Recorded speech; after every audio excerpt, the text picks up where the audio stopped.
Welcome to the On Purpose podcast, where together we will learn from personal stories and explore thought-provoking topics, all with one goal in mind: living a more purposeful life. Welcome On Purpose community to episode 158 of the On Purpose podcast. I'm excited today to have on as a guest the host of the Naturally Inspired podcast, a marathon runner, entrepreneur, longtime student of personal development, and for the first time ever on Purpose Community, a banned YouTuber, Tammy Cuthbert Garcia. Tammy, how are you? I'm doing good. That sounds so ominous. A banned YouTuber. I should have put that first. Leading off, we have a banned YouTuber. How's that been being in YouTube purgatory? How you doing with that? I'm doing great with that, actually. It's a badge of honor at this point, I think. Yeah. Now, how long ago did you get banned? And was there anything specific, like feedback-wise, they told you that would get you out of YouTube jail? Let's see. I think it's been 6 months, 5 or 6 months since I got the boot. No, they don't really give you a reason other than community guidelines. Okay. The clip I got taken down for, funny enough, was a man named David Icke, who has a very, very big following. So I suspect too many people watched it. And that was why. He's talking about crazy things, Jerrod, like life and personal responsibility and doing your own critical thinking and being a renegade thinker. That's what he was talking about. Oh, yes. Banish that. Yeah. We can have no place for that. Thankfully, we still have the world of podcasts where we can share what we want. Yes. I am grateful for this platform for sure. Thank you so much for having me today. I'm really excited. Yeah, I'm excited to have you on. But before we get into the big stuff, I got to warm you up. Just like, Mateo's classes, we don't just jump into sparring right away. So I got to get you good and limber to deliver some purposeful content to our community here. So I'm going to ask you a series of warm-up questions. So here we go, Tammy. The first one. You're stranded on an island for the rest of your life and you have one food. What would you be eating? Oh my goodness. I would say berries. Tons and tons of berries. Oh, wow. They're just so nutritious. They're very dense. Blackberries are full of antioxidants. It could keep you going forever and ever. Even though it might not feel like it, it's doing great stuff for you. That I will tell you, in 158 episodes, actually, you know what? I take that back. We had, I have to go back. Somebody said berries not too long ago. And it was weird, though. They owned a ranch, like a cattle ranch in Colorado, and they chose berries. And I was afraid to air that episode because I thought the cowboys would revolt. Well, if they can keep bears good and, fattened up and healthy, I'm sure they'll do good for humans. That's true. That is true. Bears do live on berries, don't they? Yeah. I never thought of it that way. All right, you get one superpower, whatever it is. It can be real or make-believe. What is your power and why would you want it? Oh, boy. Let's see. I'm going to say eating what I would say cleaning my house without having to do it. Getting things done without actually having to follow through with it would be awesome in terms of cleaning my house. That would be an awesome superpower. Wow. So how would you have like a clone or something? Or you could just imagine it. Yeah. Think it clean and everything's done. Because I have so many things I want to do in my life. Cleaning my house is not one of them. Ooh. At this point, I just have so much other stuff I'd like to be doing. But I still have a family. I'm a wife, got 2 kids. The house gets messy. It's real over here. Sometimes it gets real. No, that's true. Yeah. So you could imagine things, just have them that way. That'd be a very good superpower. Yeah, I guess that could go over for anything, really. Imagine them and just have it happen. Sure. All right. What book are you currently reading? What would be your favorite book if you had to pick one? Oh, good one. Well, I just finished, I'm actually in the midst of another nutritional course. So I just finished the Whole Foods diet. That's by John Mackey he owns Whole Foods. So just finished that one. It was a great book, lots of really tangible information. But in terms of books of all time, gosh, there's so many. I'm really a huge personal development junkie. So probably the one that changed my life the most, I don't know if it's my favorite, but it definitely changed my life the most, would be Robert Kiyosaki's Rich Dad, Poor Dad. Oh, that's a classic.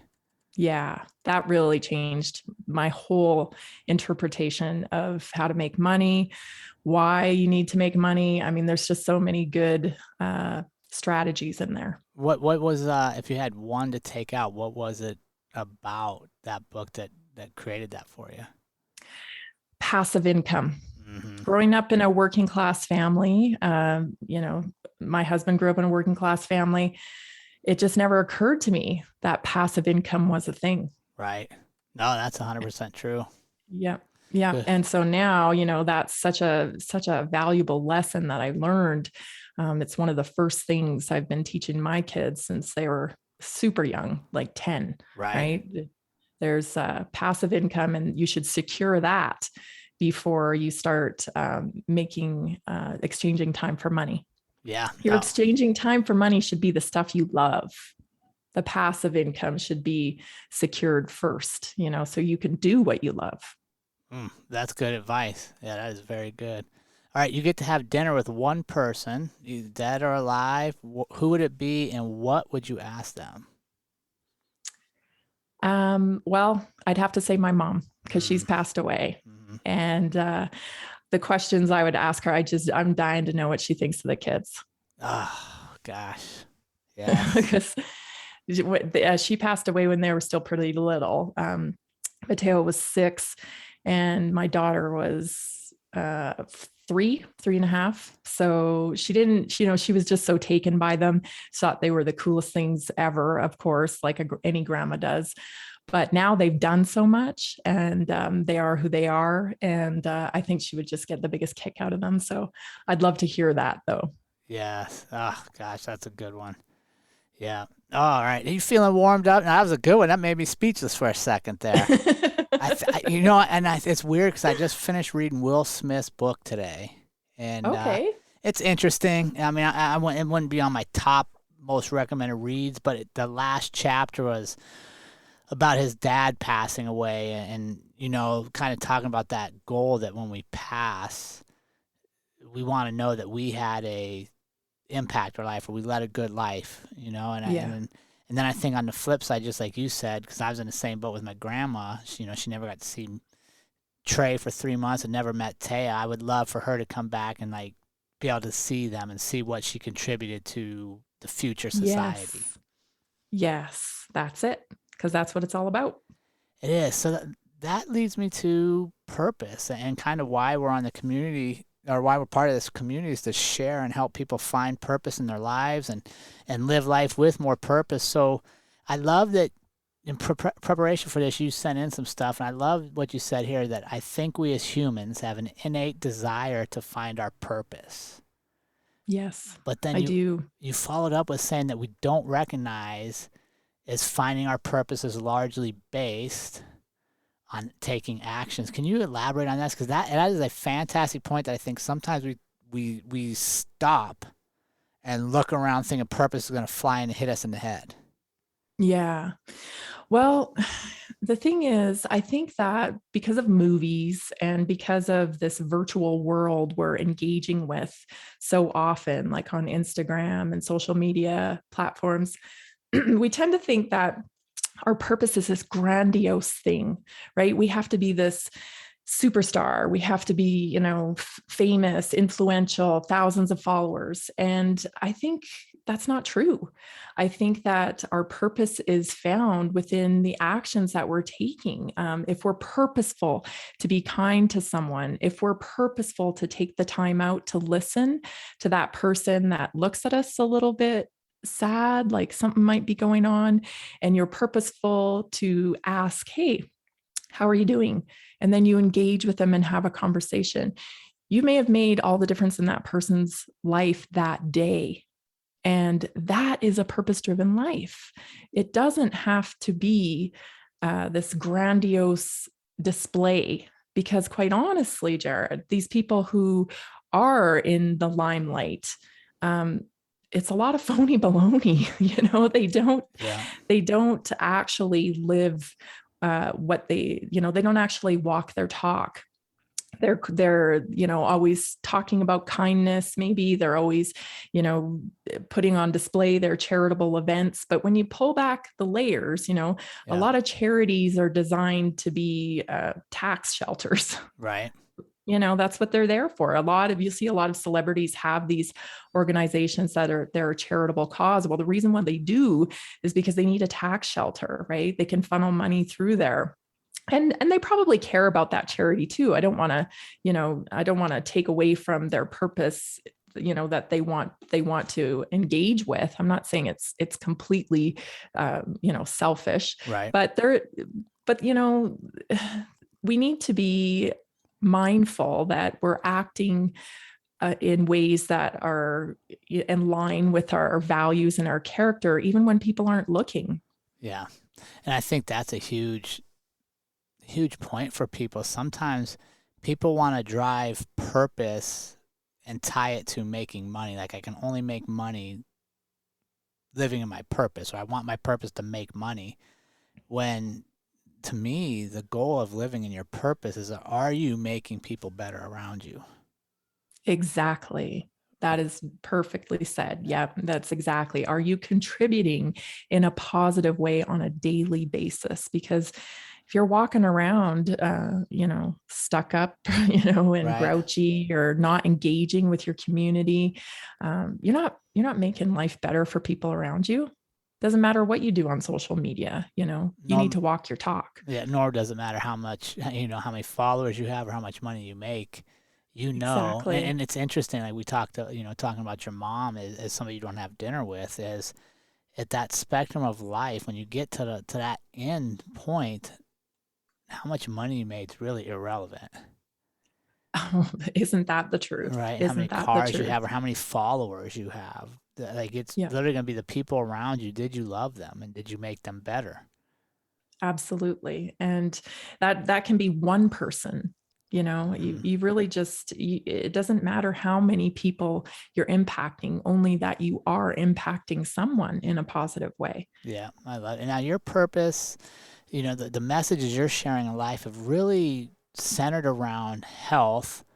And Yes. I love what you say here. Health should be our top priority, because without it, we're not free to be our best. And one of the things I tell people all the time is why you got to work out and stay mobile is freedom. To me, is two things. One, you're not in debt, so you don't owe people financially. Mm-hmm. And two, you have the ability to move your body. Absolutely. Yes, I would totally agree with that. Anyone that's been sick for any length of time, I mean, for goodness sake, if you've had the flu, when you're feeling bad, it's hard to think about anything else. Right. Imagine people who are living in chronic pain every single day. Their brains almost split. They're at work and they're having to do their job, but yet they've got this dark cloud around them all the time because they're not feeling good. And we don't put enough focus on feeling good, because that is where we need to start in order to be the best that we can be to everyone around us, and to be able to focus on what we're passionate about, and to be able to function in society as a contributing member. Otherwise, it's like you're walking around with a handicap every day, right? Right. So what was it that brought you to be, because I would say, to me, you're one of the advocates that Andrea and I look to. Like, if something's coming out, especially around the COVID stuff, and we're like, okay, we want to go to somebody that we actually trust to tell us legitimate information, we look to your stuff. What was it that led you kind of to be more outspoken and to take that stand as far as presenting information that you've been doing, honestly, since I met you, at least the last 3 years? Yeah.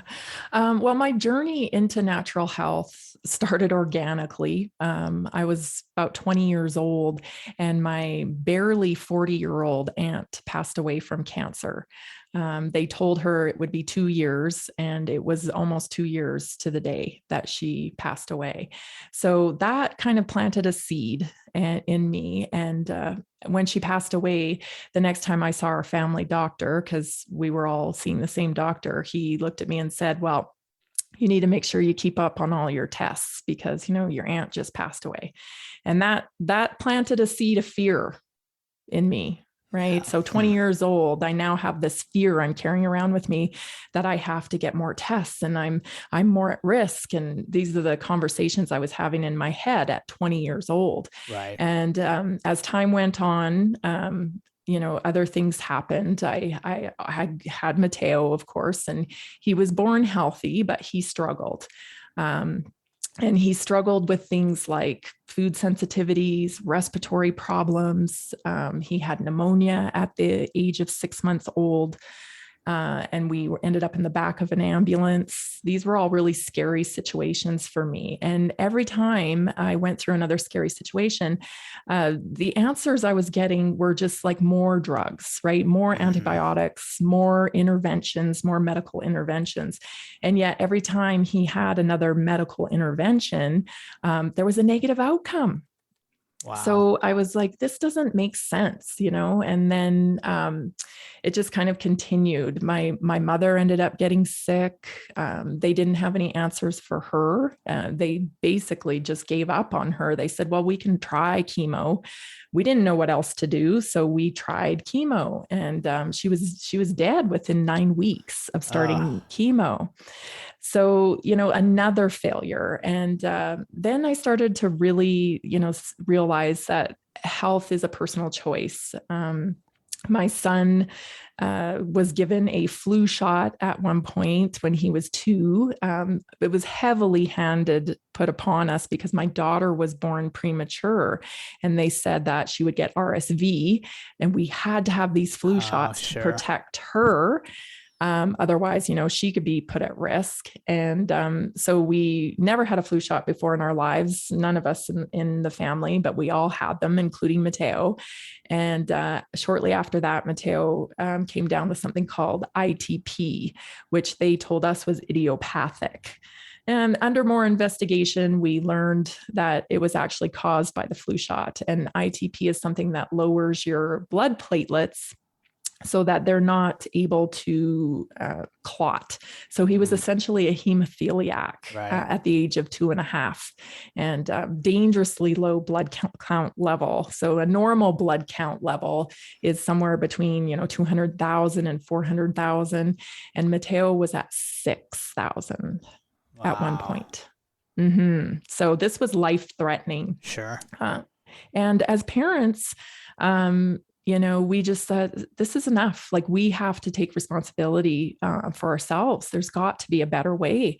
And so that started my journey on natural health. It's just really knowing that after each experience and failure I had with allopathic medicine, I thought, there's got to be something else here. This doesn't correlate. I know God made us whole. I know God made us capable. And this isn't the way we're supposed to live. So I just started attending seminars, diving into books, following old school practitioners like Dr. Gary Null. I think he was, these guys that people thought were nuts. Yeah. They weren't nuts. They just had a different way of looking at things. And that's what I started to discover. So over time, as my kids grew up and thankfully Mateo recovered, I just started implementing my own strategies for health, like eating cleaner food, staying away from things like Tylenol and those over-the-counter pain relievers, and finding alternative methods to do those things. And my kids started getting healthier. and we started getting sick less. And so I thought, well, this is working. And then pretty soon, other moms started saying, hey, how are you doing that? And as my kids were growing up, I started to becoming the go-to mom. Love it. What should I do for this? What should I do for that? And, I just got interested in solving people's problems that way. So that's where it stayed for a long time, because my number one priority is and always will be my kids. Yeah. And my husband, my family.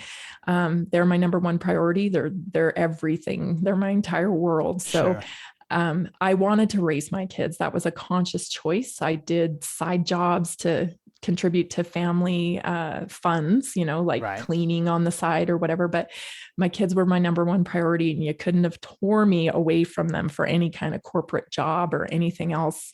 And I was offered many different things over the years, but they were my priority. Yeah. But as I grew older, I thought, these people are going to leave me. The kids?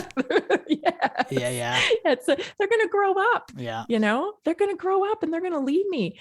And my husband, Jay, would say, you better find something to do or you're going to lose it. There's that you're going to lose it. Yes. Let me ask you something real quick. I want your thoughts on this. Talking about, I believe you said it was your aunt that passed away when she was 40. Yes. What do you think of when doctors tell somebody they have a certain timeline to live? Do you think... Go ahead, I'm sorry. No, you go ahead. Do you think that mentally sets that for the person? I absolutely think it does. Okay. I think that nobody has the right to tell you how long you will live. And even if somebody wants to know, please tell me how long, there's no possible way for you to know how long someone's going to live. God is in control of that. And you don't know what will happen. So many people go into remission. They come across some bit of information that turns things around for them. It's not for anybody to put a timeline on anything like that, in my opinion. And I often wonder, would it have been different if they hadn't said that to her? That's the first thing when you tell me that story. That's the first thing that comes to mind for me too, because I'm like, wait a second. If you can't fix what's wrong with her, you have no idea how long it's going to take effect. Like you said, she could get a different treatment. She could clean her habits up and change her life, or the universe, God, whatever you believe, could intervene and go, wait a second, no, we need you here longer. Like how many 100-year-old people do you see that still smoke a cigarette and drink a beer every day and they're still chugging along? Bingo. You know what I mean? You're like, wait a second. And I've always... like for me, if I was ever told that, then I would set out every day to prove that doctor wrong and live as long as I could.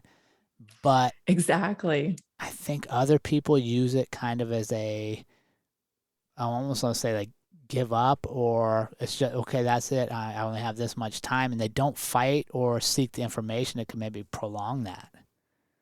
Absolutely. And, we'll never know when stuff like that happens, right? Because they'll just fall back on the explanation, well, science says, right? And we have history that proves, well, if you're telling everybody that, then, you might be just creating. Yeah. To me, there's so much more to be explored in terms of mindset. I think stress has a profound impact on disease. Yeah. We aren't these, scientific beings, so to speak, that, you input this and you get this result. We're a matrix.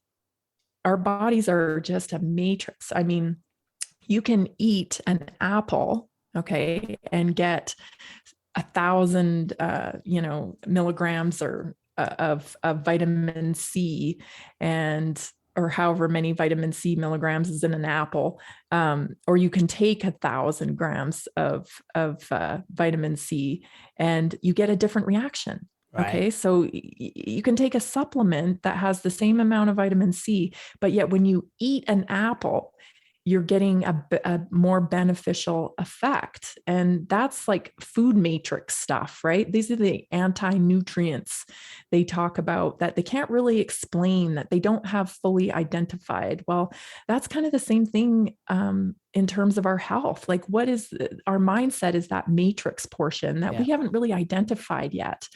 We don't know why our thoughts impact our body.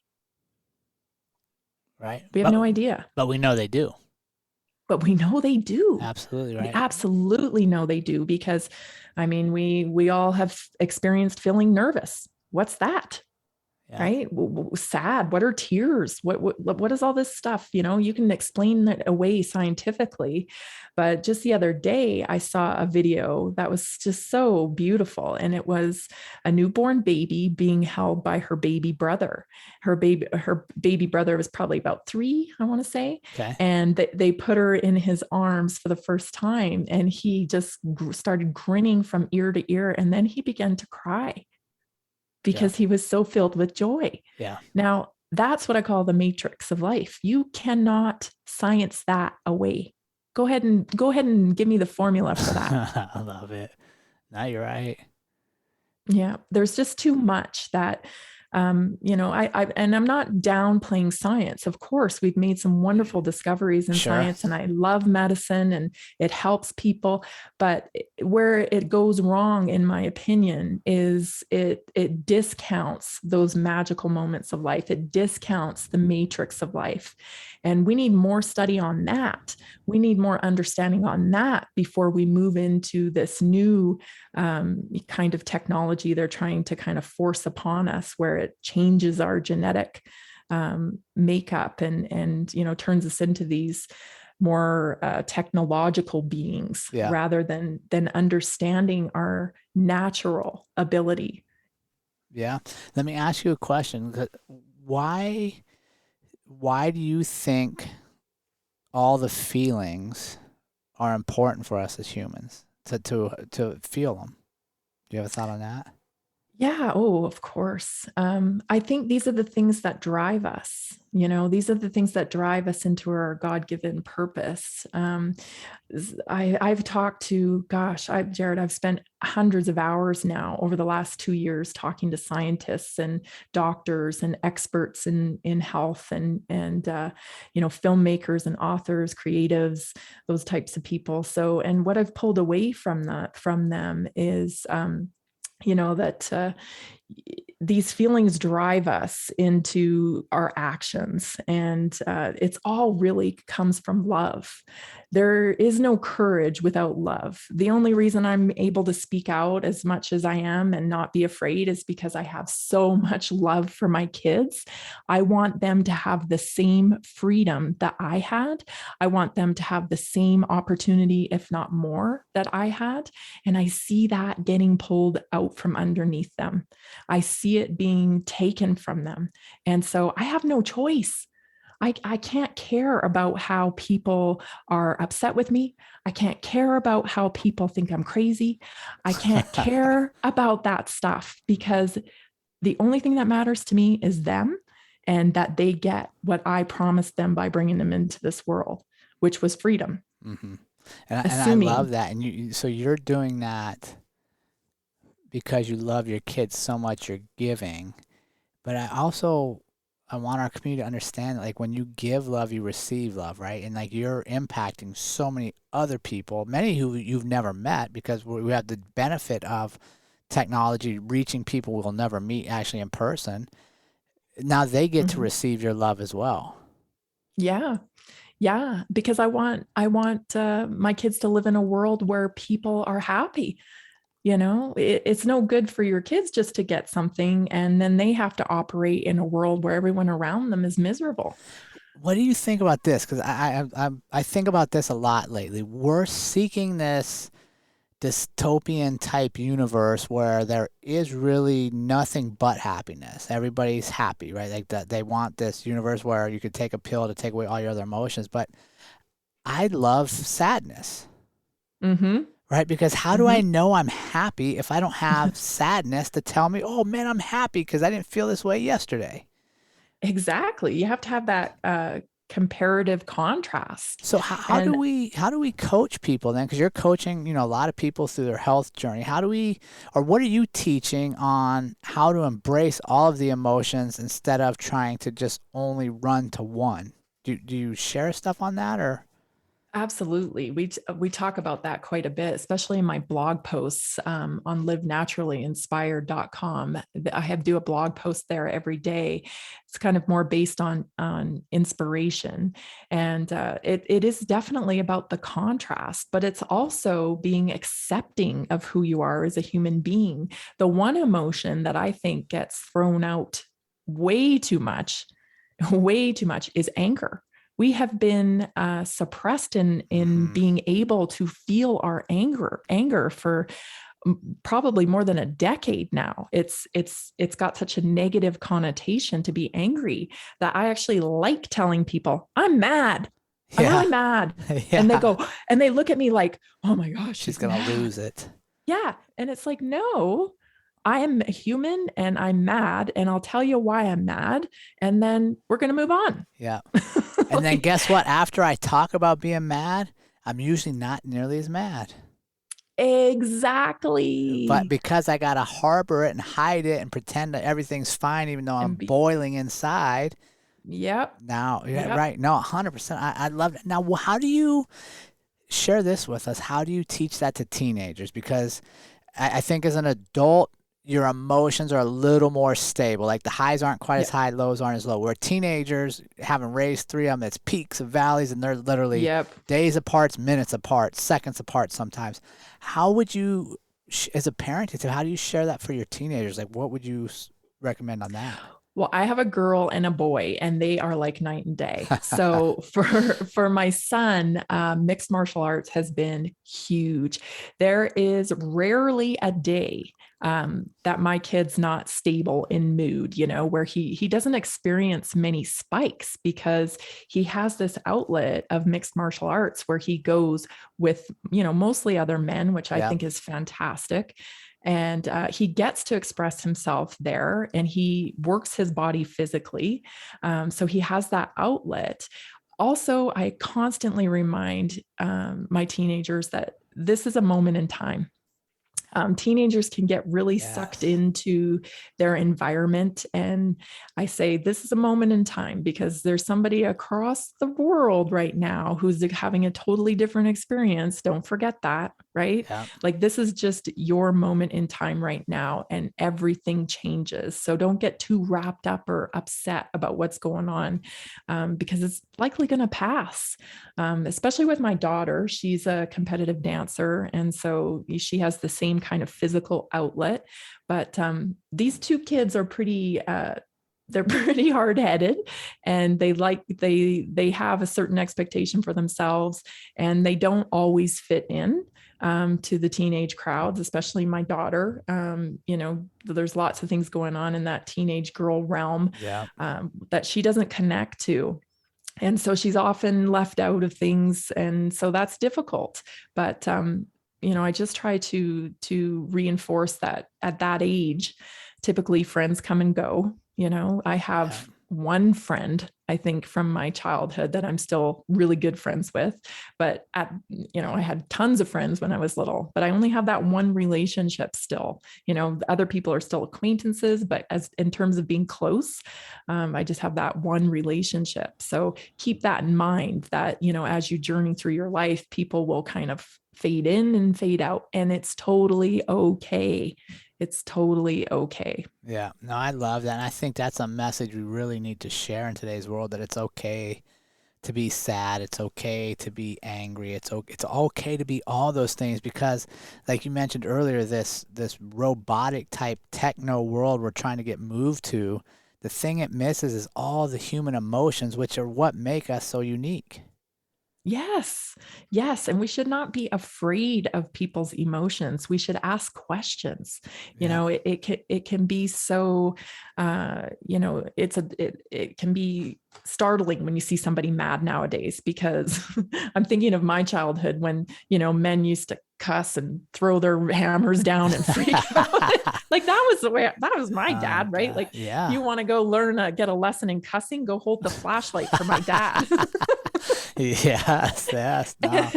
And I wasn't scared. Yeah. I knew that was part of just whatever, it's my dad. He's working on something, or, Right. I don't know. Nowadays, child services might be called. Oh gosh, yes. Because we've just come to that point where we don't, I think at times we've lost the ability to view each other in humane ways, right? We want to see Yes. everybody at their best. We want to see everybody like social media sees everybody. Yeah. And that's not and that the reality. Ain't life. No. And we were talking off the air. That's the craziest thing for me is having lived in neighborhoods, for the last 25 years.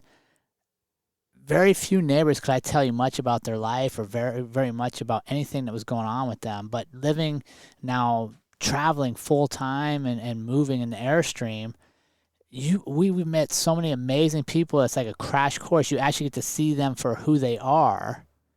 Yeah. Not necessarily because we've removed so many of the artificial boundaries that keep us separate, like your fence, your driveway, your house, like all the different stuff that separates us. The traveling community brings it back to just its essential basic, which is, are you a good person and can I count on you if I need you tonight? That's beautiful. You know what I mean? That's community, right? But that somehow that evolution of, gaining more income in your family, owning a bigger house, having 2 cars, mom and dad working, that kind of evolution we've experienced from the 70s to now, I would say, has a real drawback in terms of community. It isn't normal for people to just pop over for your house nowadays without like scheduling something. Yes. Oh my gosh. I will tell you, that's probably the big, Andrea and I were just laughing about that the other day, because here's how it goes in the full-time traveler community. You pull into your new campsite. People give you about 20 minutes to an hour, depending on how good you are at setting up. Then they come over, and they usually have a drink. If it's in the evening, they'll have a drink with them. And the first thing they want to do is see your house. They want to see your rig, they call it. So then you open it up, you give them a tour, you tell them what you fixed, what was standard, what wasn't standard, all the upgrades you did. Then the whole group of them moves over to somebody else's rig, and you do the same thing. And we were laughing. We're like, we literally remodeled a house in a neighborhood. We had a giant dumpster in front of our house. We were throwing shit out there every day, filling it up. Yep. Not one neighbor ever came by and asked, what are you guys doing? Right? Like, no, they waited till you were gone. Yeah. And then they went. They went on Zillow and saw the pictures when we were selling it. Yes. Yeah, it's a different world. Isn't it bizarre? I mean, there was, gosh, I can't even tell you. That was a regular occurrence in my household growing up. My parents were teenage parents. Right. And so they were the only ones with kids for a long time. And their friends used to just pop over for tea, like almost every night during the day on a Saturday. It was absolutely, there'd be, 4 or 5 people in the kitchen having tea and laughing and listening to records. And that stuff doesn't happen anymore. And we have lost community. Sometimes I think that this is why this is happening, what we're going through right now with the pandemic. Yes. I think this is forcing us to a return. Yeah, I hope so. I hope it's forcing us to a return of, I don't need more of everything in my life, and I don't need it as cheap as possible and as immediate, but I need quality. I need what I do have around me. I want to have quality, and that means people too. Yes. Right? I don't need 10,000 million followers on a fake social media if I don't have 2 good friends that I can count on in real life. Absolutely. And I hope that's where we're going, is to really look and be like, okay, in this time, like, who can I count on and where can I go? And that's one of the reasons I want to get to your podcast. And I love how you said in here 3 years ago, you realized your kids were growing up, you needed to dive into your own passion, but you really did it because you knew you'd be the subject of criticism. And you want your kids to watch you navigate it and grow through what you were going through. So talk to me about the first, when you launched it and the criticism came, like what was some of the criticism, and how did you share that with your kids so that they could grow from it as well? Well, that's interesting. I knew I would come up against criticism. This is pre-pandemic, right? But I already knew that people, there's some doctor worship in this country. Our healthcare system is set up to kind of praise doctors, which, rightfully so. It's a noble profession.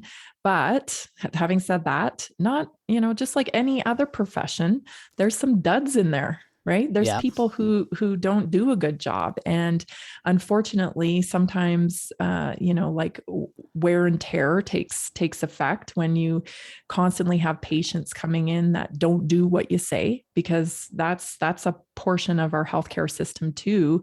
The reason why it's in the state that it's in is because patients don't want to make lifestyle changes that will help them.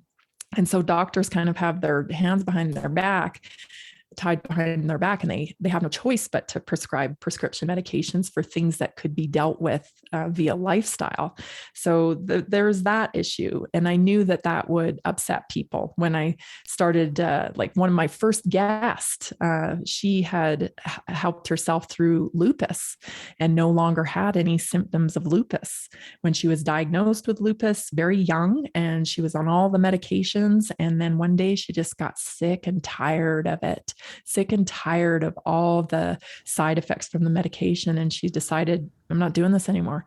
And she started weaning herself off them and is completely healthy and a bodybuilder now. Oh, nice. Yeah. And she was able to do it. Well, I knew that would come up against criticism because there are people who they are married to their labels. Yeah. It's become a bit of their identity, especially in terms of health.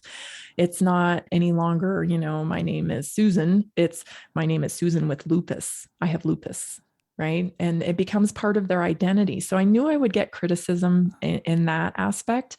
And I did immediately. I got friends and family members sending me emails and telling me I shouldn't be spreading hope about, yes.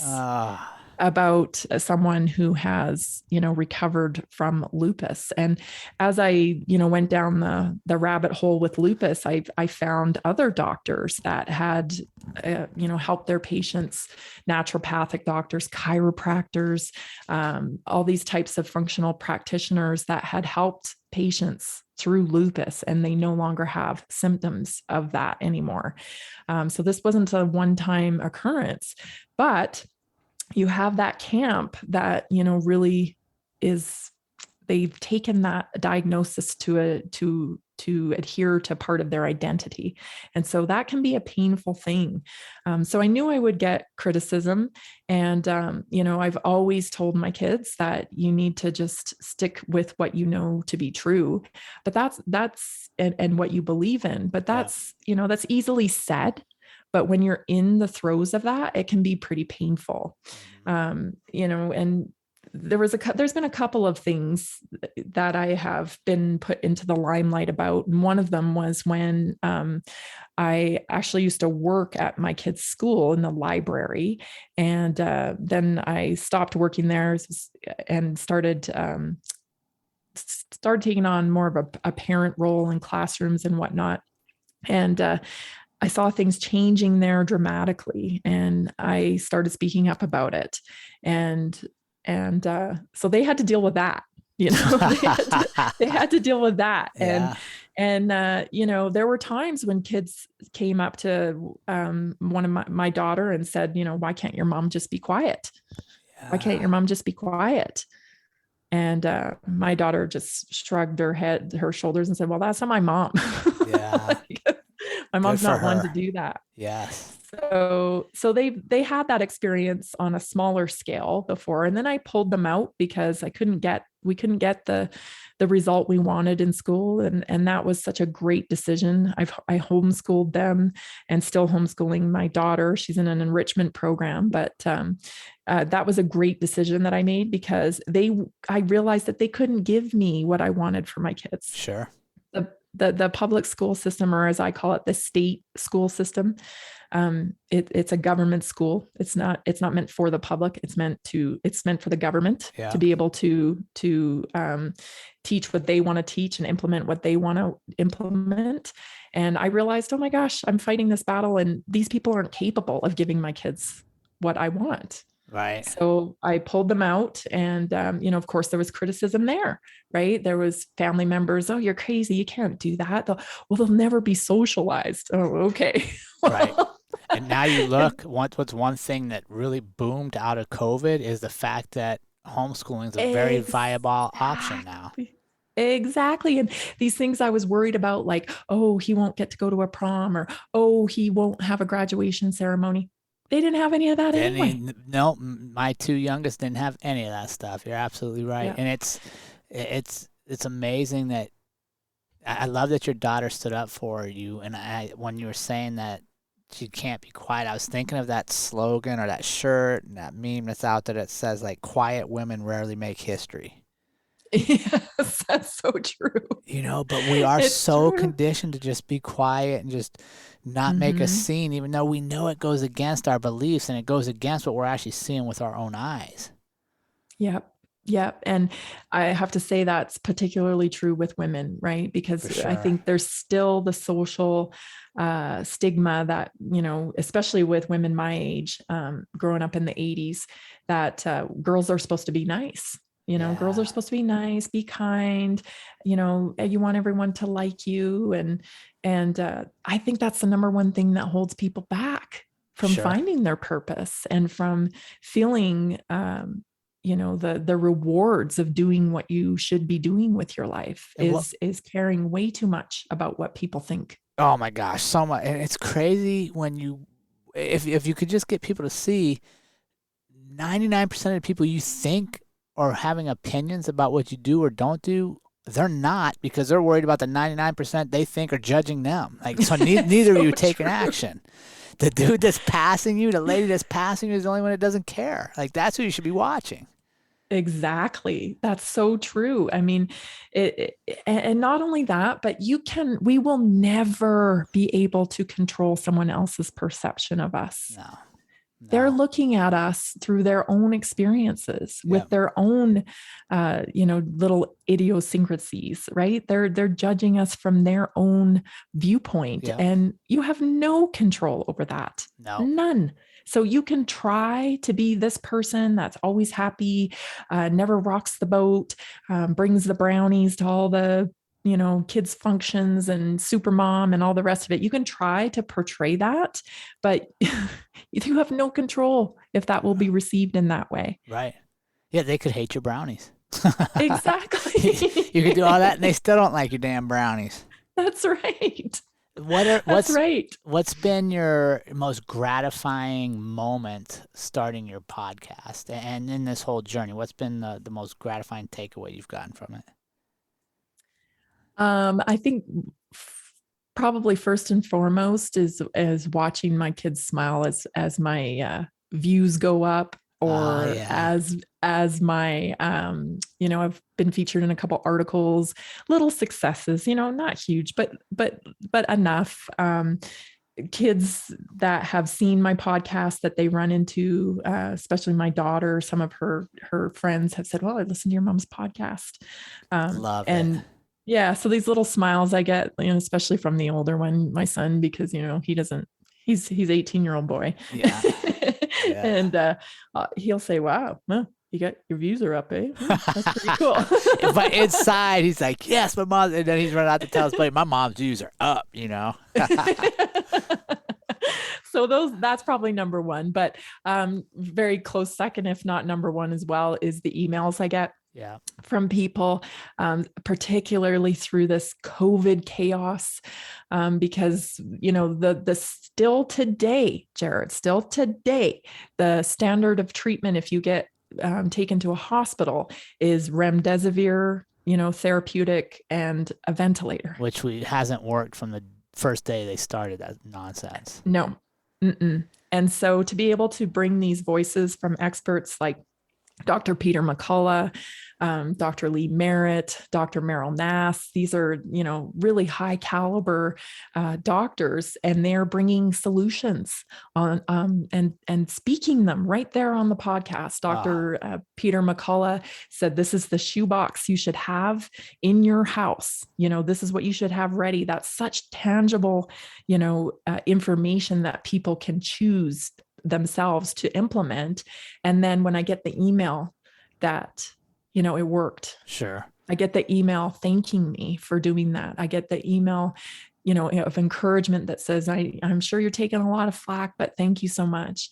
That's what it's all about. That's what it's all about. And how are your kids receiving that, do you think?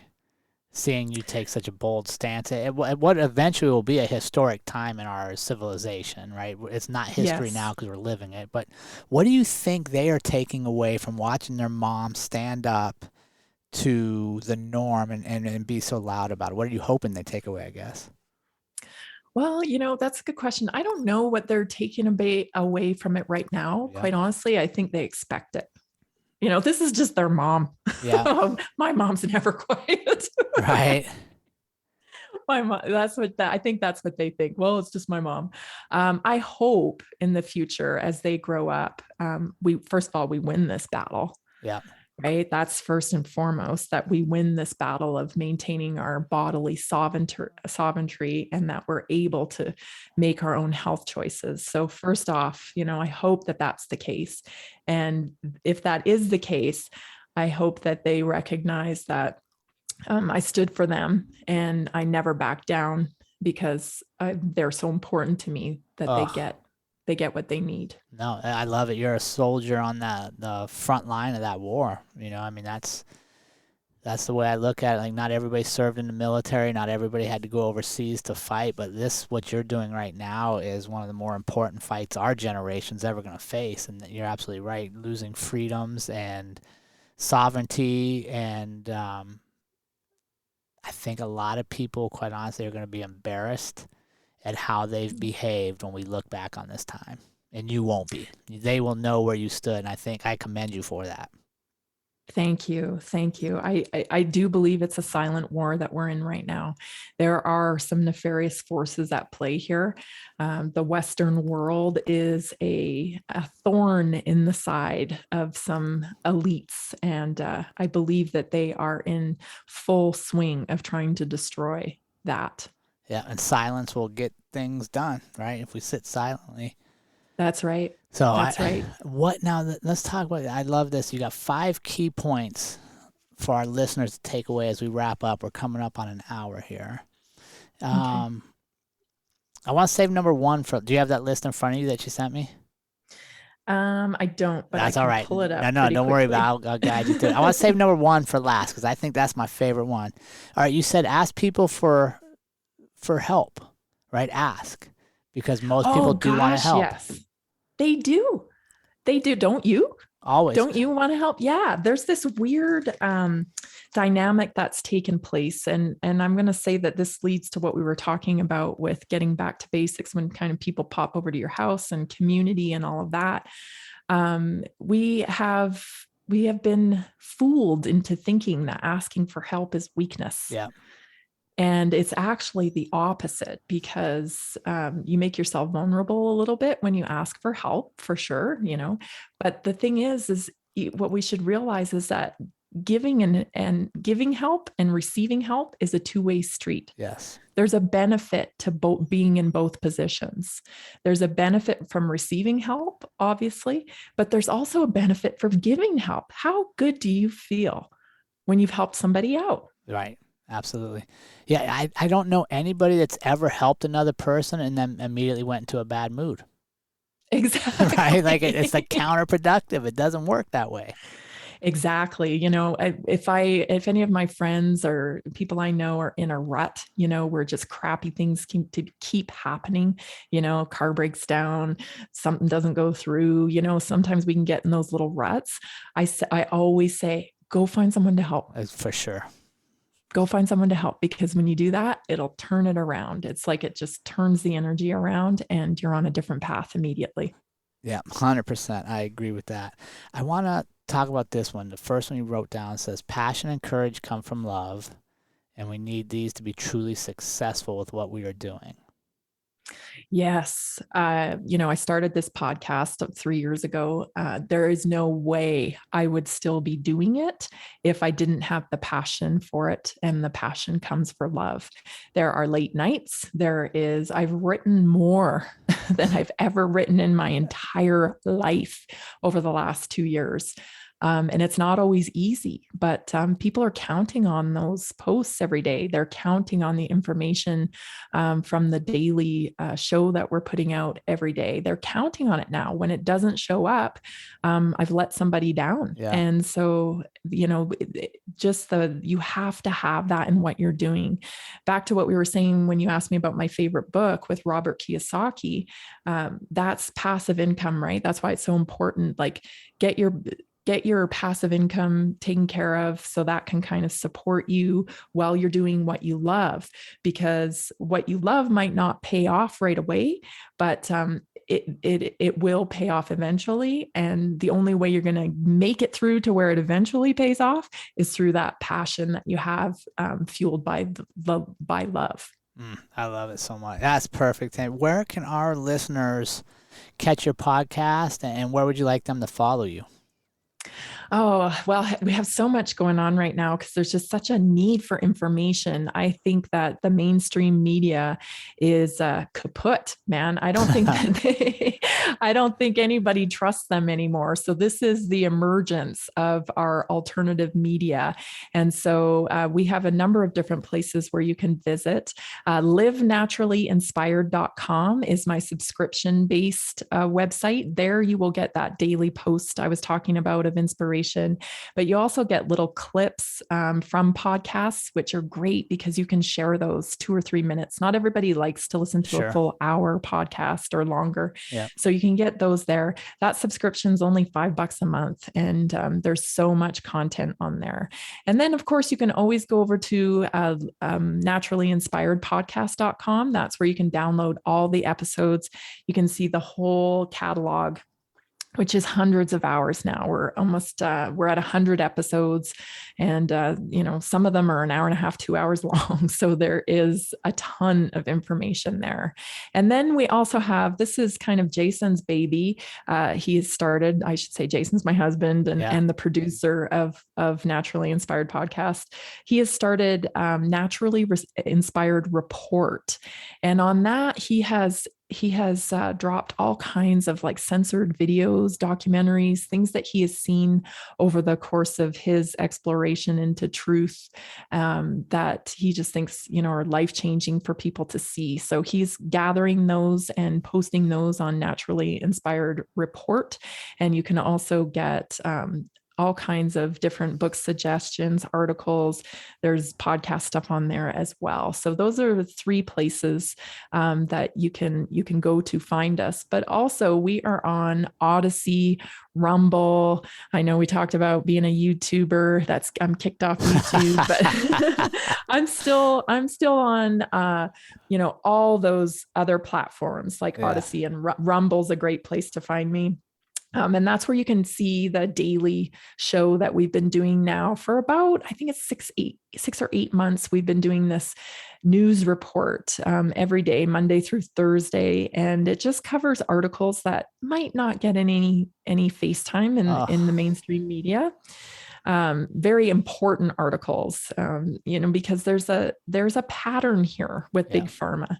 Yeah. There is a pattern. They tend to cause problems and then roll out solutions. So I just shine light on other people's work on that daily report that, just to empower people and to inspire people to do their own thinking, like, hey, check this out. Well, look at this, and look at where this is coming from, because there's so much information that does not see the light of day. So those are the places you can find me. And of course, you can always find me on social media too, on Instagram, Tammy Cuthbert Garcia on Instagram, and a Naturally Inspired Podcast on Facebook. Oh, I love it. Please keep up the good work on the front lines there. You're needed more now than ever. And on behalf of many, many people, I want to thank you for having the courage to stand up and provide that information. Oh, thank you. Thank you. This was so much fun. And I really am honored that you asked me to be on the On Purpose podcast. Thank you so much. You have a blessed day, and we appreciate you blessing our community. Thank you, Jerrod. Thank you. And remember, team, life is far too short to live any other way than on purpose. We will see you all again next week.